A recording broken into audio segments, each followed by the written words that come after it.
our EVS class, and in this class we are in chapter number 19, Energy and Force. Clear everyone?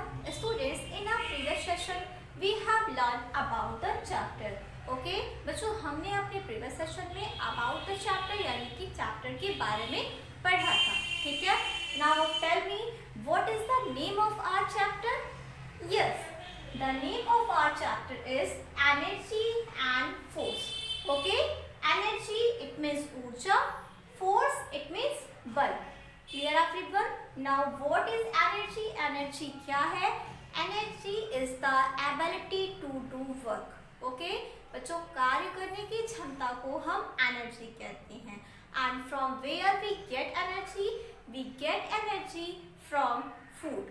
Okay बच्चों, हमें energy हमारे भोजन से प्राप्त होती है. Clear everyone? And next is force. Now what is force? To use physical strength to do something और to move something. Clear everyone? Students, जब हम अपनी फिजिकल स्ट्रेंथ यानी कि शारीरिक शक्ति का प्रयोग किसी भी कार्य को करने के लिए या किसी भी चीज को मूव करने के लिए करते हैं तो उसे हम क्या कहते हैं? फोर्स कहते हैं. Clear everyone? सपोज बच्चों, हमने किसी भी चीज को पुश किया, ठीक है, और वो जो थिंग है वो एक प्लेस से दूसरी प्लेस तक मूव हुई. ठीक है, तो ये उसको पुश करने में हमारा क्या लगा? बल लगा, यानी कि फोर्स लगा. Clear everyone? उस वर्क को करने के लिए हमने अपनी फिजिकल स्ट्रेंथ यानी कि शारीरिक शक्ति का प्रयोग किया. Clear everyone? This is called force. इसे ही हम फोर्स यानी कि बल कहते हैं. Okay students, today we will read about force. Okay बच्चों, आज हम फोर्स के बारे में पढ़ेंगे. Students, now open your book and see page number 142. Okay, we will read the second paragraph of this page. Clear? Although we cannot see force, we can see and feel its effort on things. बच्चों, जबकि हम force को देख नहीं सकते, force यानी कि बल, तो क्या हम अपने फोर्स को देख सकते हैं? नहीं, हम अपने फोर्स को नहीं देख सकते. बच्चों, हम अपने फोर्स को तो नहीं देख सकते, लेकिन अपने फोर्स का प्रभाव किसी भी चीज पर देख सकते हैं. क्लियर? बच्चों, जब भी हम किसी भी थिंग पर अपना फोर्स यानी कि बल लगाते हैं तो हमारा बल तो हमें दिखाई नहीं देता, लेकिन हमारे बल का जो इफेक्ट है, जो प्रभाव है, वो हमें उस चीज पर दिखाई देता है. क्लियर? इफेक्ट का मीन्स होता है स्टूडेंट्स प्रभाव. Okay, the balloon in the picture is affected by force as it is moving up. बच्चों, यहाँ पर आप जो पिक्चर देख रहे हो, इसमें बलून क्या है? वो मूविंग अप यानी कि ऊपर की तरफ मूव कर रहा है. क्यों? क्योंकि उसमें फोर्स यानी कि बल लगा हुआ है. क्लियर? तो बच्चों, बलून का ऊपर की तरफ मूव करना ही क्या है? फोर्स का इफेक्ट है. Clear? Force help us to do many things. बच्चों, फोर्स हमें कई सारी चीजों को करने में हमारी सहायता करती हैं. Clear? We can push an object. हम फोर्स की हेल्प से किसी भी ऑब्जेक्ट यानी किसी भी वस्तु को पुश कर सकते हैं. We can change the shape of object. बच्चों, हम अपने फोर्स की सहायता से किसी भी ऑब्जेक्ट का शेप भी चेंज कर सकते हैं. Clear? In a game of cricket, as the ball is hit by a bat, it speeds up and change its direction. बच्चों, जब क्रिकेट गेम में जब बॉल को बैट से हिट किया जाता है तो बॉल अपना डायरेक्शन तुरंत चेंज कर लेती है. ऐसा क्यों होता है? It is just because of force. Clear? बच्चों, ये सिर्फ फोर्स यानी कि बल के कारण ही होता है. ठीक है, जब हम लोगों ने बॉल को फेंक कर उसको आगे की तरफ मूव किया, यानी कि उसमें जो भी बल लगा वो आगे की तरफ लगा. ठीक है, वो आगे की डायरेक्शन में लगा. और बच्चों, जब हमने बॉल को अपने बैट से हिट किया तो उसका डायरेक्शन तुरंत ही चेंज हो गया. Clear everyone? सो स्टूडेंट, इससे हमें ये समझ में आता है कि हम अपने फोर्स से किसी भी चीज का डायरेक्शन भी चेंज कर सकते हैं. अगर कोई भी वस्तु स्पीड में है, वो बहुत तेजी से हमारी तरफ आ रही है, तो हम अपने फोर्स से यानी कि बल से उसे स्टॉप कर सकते हैं. उसके डायरेक्शन को भी चेंज कर सकते हैं। Clear everyone? Therefore, force can make things speed up and change direction as well. Clear? इससे बच्चों हमें यह समझ में आया कि हम फोर्स से किसी भी वस्तु को स्पीड अप यानी कि गति में ला सकते हैं और फोर्स के कारण ही हम किसी भी वस्तु के डायरेक्शन यानी कि दिशा को भी चेंज कर सकते हैं। क्लियर? तो बच्चों जब हमने बॉल को फेंका तो बॉल क्या हुई? मूव हुई, वो गति में आई, वो स्पीड में आई। ठीक है, और जब बच्चों हमने उसी बॉल को अपने बैट से हिट किया और उसका डायरेक्शन क्या हो गया? चेंज हो गया। ठीक है, तो ये सब किसके कारण हो रहा है? It is just because only force. ये सिर्फ फोर्स के कारण हो रहा है कि हम फोर्स के कारण ही किसी भी वस्तु को स्पीड अप यानी कि गति में भी ला सकते हैं और फोर्स की वजह से ही हम किसी भी वस्तु के डायरेक्शन को भी चेंज कर सकते हैं। Is that clear? Okay, force can make things slow down और come to a complete stop. बच्चों फोर्स के कारण हम किसी भी वस्तु की जो स्पीड है उसे स्लो भी कर सकते हैं और किसी भी वस्तु को स्टॉप भी यानी कि रोक भी सकते हैं। क्लियर? बच्चों जब आप देखते हो कि आपकी तरफ कोई फास्ट बॉल आ रही है तो आप उसे कैच कर लेते हो, है ना? तो जो बॉल है वो बॉल स्पीड में है, जब आपने उसे कैच किया तो बिल्कुल स्टॉप हो गई, है ना? तो ये किसकी वजह से हुआ?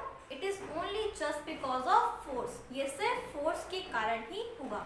ओके, अब बच्चों जब आप फुटबॉल खेलते हो, ठीक है, तो फुटबॉल में जब आप बॉल को पैर से किक करते हो, किक करने के बाद अगर मान लीजिए आपके पैर से दोबारा वो बॉल लगती है तो जो बॉल की जो स्पीड है, जो गति है, वो थोड़ा स्लो डाउन हो जाती है। ऐसा क्यों हुआ?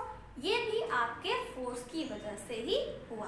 क्लियर? तो बच्चों हम फोर्स से किसी भी वस्तु के शेप को चेंज कर सकते हैं, किसी भी वस्तु को पुश कर सकते हैं, पुल कर सकते हैं, किसी भी वस्तु के डायरेक्शंस को भी चेंज कर सकते हैं और किसी भी वस्तु को स्पीड अप यानी कि गति में ला सकते हैं, उसे स्टॉप कर सकते हैं, उसे स्लो डाउन भी कर सकते हैं। क्लियर है? Force can also make things turn. अब बच्चों फोर्स से हम किसी भी चीज को टर्न यानी कि घुमा भी सकते हैं। For example bottle. तो बच्चों बॉटल के कैप को हम टर्न अप यानी कि घुमा के खोलते हैं, है ना? तो ये किस कारण हुआ? ये भी फोर्स के कारण हुआ। ठीक है, तो फोर्स से हम किसी भी चीज को टर्न अप यानी कि घुमा भी सकते हैं। Clear? Students, now turn your page and see page number 143. Different type of forces यानी कि बलों के प्रकार।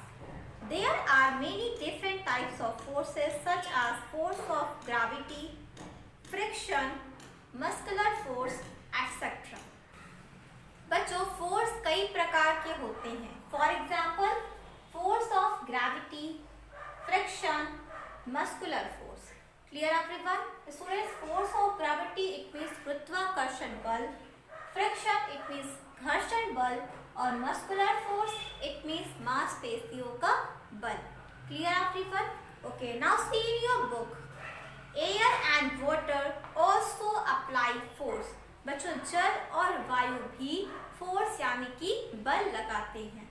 ठीक है, आपने देखा होगा जब स्टॉर्म आता है यानी कि आंधी आती है तो वो अपने साथ कई चीजों को भी उड़ाकर ले जाती है। तो बच्चों अगर मान लीजिए एयर में बल ना होता तो क्या वह अपने साथ चीजों को उड़ाकर ले जाती? नहीं, वो अपने साथ चीजों को उड़ाकर ले जा रही है। इट मीन्स एयर में भी क्या होता है? बल होता है। क्लियर? और बच्चों जब बाढ़ आती है, फ्लड यानी जब बाढ़ आती है तो वो भी अपने साथ कई चीज़ों को बहा कर लेके चली जाती है। तो बच्चों इससे हमें ये समझ में आता है कि जल में भी क्या होता है? फोर्स होता है। ठीक है, तो जल और वायु भी फोर्स यानी कि बल लगाते हैं। Clear? What happens when you jump up? बच्चों जब आप जंप करते हो यानी कि ऊपर की तरफ कूदते हो तो क्या होता है? Next, what happened to dried mangoes on trees? जब पेड़ों पर आम पक जाते हैं तो क्या होता है? राइप का मीन्स होता है पक जाना। ठीक है, what happens when you throw a ball up in the air? और बच्चों जब आप बॉल को एयर में यानी कि वायु में फेंकते हो तो क्या होता है, इन सभी में वो सारी वस्तुएं वापस आती हैं। जब आप जंप करते हो तब भी आप नीचे आते हो, है ना। नेक्स्ट में क्या है कि राइप मैंगोज यानी कि पके हुए आमों के साथ क्या होता है, वो भी गिरकर नीचे ही आते हैं, है ना। और जब आप बॉल को एयर में फेंकते हो वो भी वापस लौटकर आती है, ठीक है। इट मीन्स बच्चों जब आपने बॉल पर अपना बल लगाया यानी कि फोर्स लगाया, जब उसमें फोर्स था, उस बॉल में फोर्स था, तब तक वो ऊपर गई।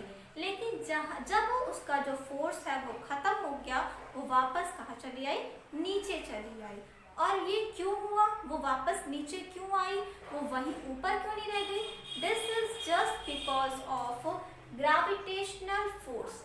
ओके बच्चों, ये सिर्फ ग्रेविटेशनल फोर्स यानी कि गुरुत्वाकर्षण बल के कारण हुआ। Clear? Everything that goes up must come down. बच्चों जो भी चीजें ऊपर जाती हैं वो नीचे भी आती हैं, ठीक है। When you jump up, जब आप ऊपर की तरफ जंप करते हो, you come down, आप नीचे आते हो। Fruits ripen and fall to the ground. बच्चों फ्रूट्स यानी कि फल पकते हैं और वो ग्राउंड में यानी कि जमीन पर आकर गिर जाते हैं। When you throw a ball up, it eventually come down. अब बच्चों जब आप बॉल को एयर में या ऊपर की तरफ फेंकते हो तो वो नीचे की तरफ आती है। The reason for this is gravity. और इसका कारण सिर्फ ये है ग्रेविटी। ग्रेविटी यानी कि गुरुत्वाकर्षण। Clear? Gravity is a force that the earth exerts an object pulling them. Okay बच्चों, ग्रेविटी एक फोर्स है जो हमारी अर्थ में होता है, ठीक है, और वो चीजों को अपनी तरफ पुल यानी कि खींचती है, ठीक है। तो इसीलिए बच्चों जो भी चीजें ऊपर जाती हैं वो कुछ देर के बाद जब उनका बल खत्म हो जाता है तो वापस नीचे चली जाती हैं। क्यों? Because of gravitational force of the earth, ठीक है। अर्थ की ग्रेविटेशनल फोर्स यानी कि गुरुत्वाकर्षण बल के कारण, ठीक है। बच्चों अर्थ के पास जो ग्रेविटी है उस ग्रेविटी के कारण, उस ग्रेविटेशनल फोर्स के कारण ही वो चीजों को अपनी तरफ खींचती है। बच्चों इसीलिए हम जब किसी भी चीज को एयर में यानी कि ऊपर की तरफ फेंकते हैं तो वो कुछ समय के बाद वापस अर्थ पर यानी कि हमारी पृथ्वी पर आ जाती है। Clear everyone? Students, that's all for today. Now it's time to do the homework. Students, this is your homework that fill page number 146 in book. Clear everyone? Students, page number 146 पर जो भी एक्सरसाइज गिवन है इसे आपको fill करना है। Clear? Draw an arrow to show the direction in which the baby's cart will move. Okay बच्चों, आपको इन बॉक्सेस में एरो ड्रॉ करना है और बताना है कि किस डायरेक्शन में ये बेबी का जो कार्ट है वो मूव करेगा। क्लियर बच्चों, आपको उस डायरेक्शन में एरो बनाना है। Clear? Just like this. Suppose baby का जो कार्ट है वो राइट डायरेक्शन में मूव करेगा तो आप इस तरह से एरो बनाओगे। क्लियर? और बच्चों सपोज बेबी का जो कार्ट है वो लेफ्ट डायरेक्शन में मूव करेगा तो आप इस तरह से एरो बनाओगे। Right, left, up and down. Clear everyone? This is your homework.